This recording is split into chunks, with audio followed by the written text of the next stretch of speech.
Baker did go on Twitter after I think he realized, oops, or this is not going the way I thought it was going to go. I was going to say, oops, I said thou doth protest too much. Exactly. Here's what he said. My intentions were not to throw our medical staff under the bus. No, I don't know all the facts about Odell's injury. It was emotionally answered because I can sense his frustration, and I care about my team and putting us in the best position to win.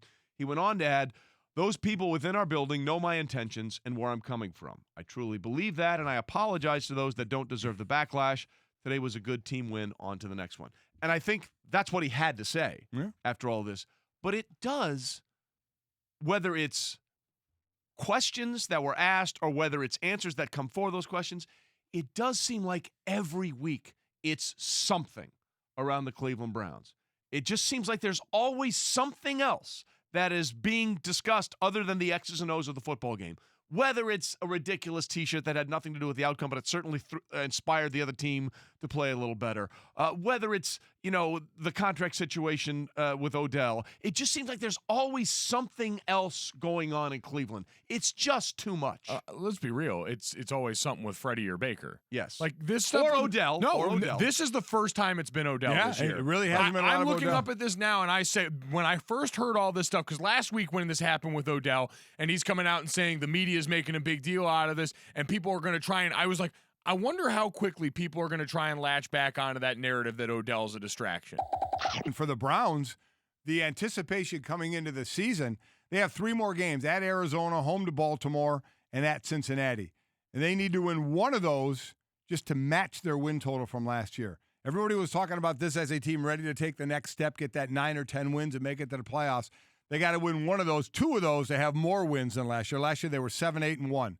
They're 6-7 right now. So we know it's been a disappointing season. We'll see what happens in the offseason, obviously, with surgery to Odell that he may have and whether he's even there or not. And just what happens going into the offseason with a Baker and probably more importantly, a Freddie. Baker's going to be there. Yes. Baker's the quarterback of this team. And Baker's personality is Baker's personality. Like I said, I'm fine with it. And anybody saying, hey, do less commercials and stop it with that. I was going to say, make it about the right things and all this. Because I had someone tweet me about Odell, too. What about the watch for Odell? I mean, come on.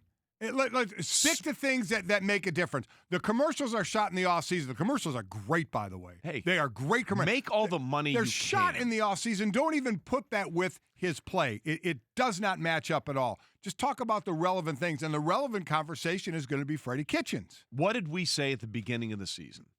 We said this specifically. There's no doubt that they have a lot of talent and a lot of high personalities on that team. It's going to be up to Freddie Kitchens and his first year as a head coach to try and find a way to manage that whole thing.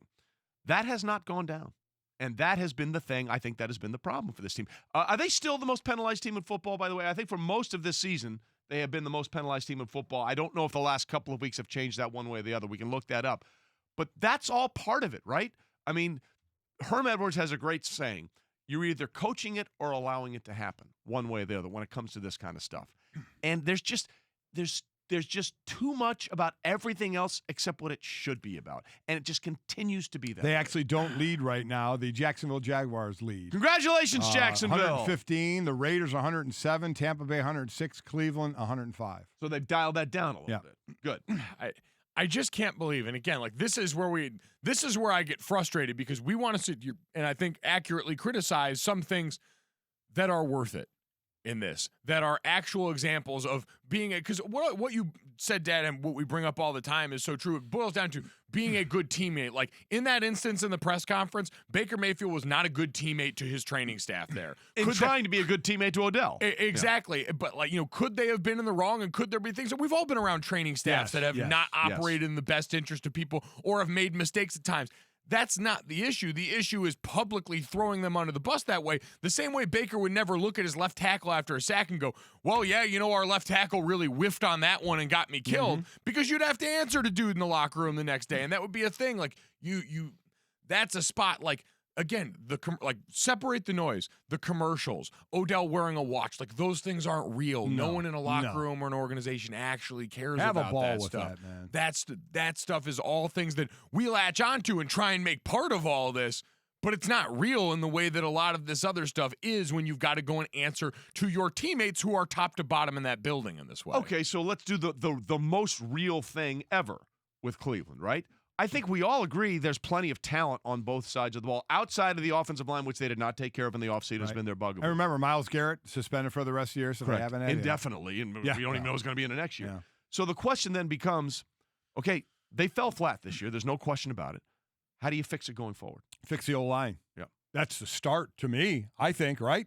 You got the pass rushers. You have your quarterback. It's always the unsexiest topic, but it's usually the correct See topic. if Odell stays there or not, but I like the receivers. You get your tight end back. You're just getting him back, whatever you like, either Njoku, the athletic tight end. You like your running back. Chubb has been fantastic.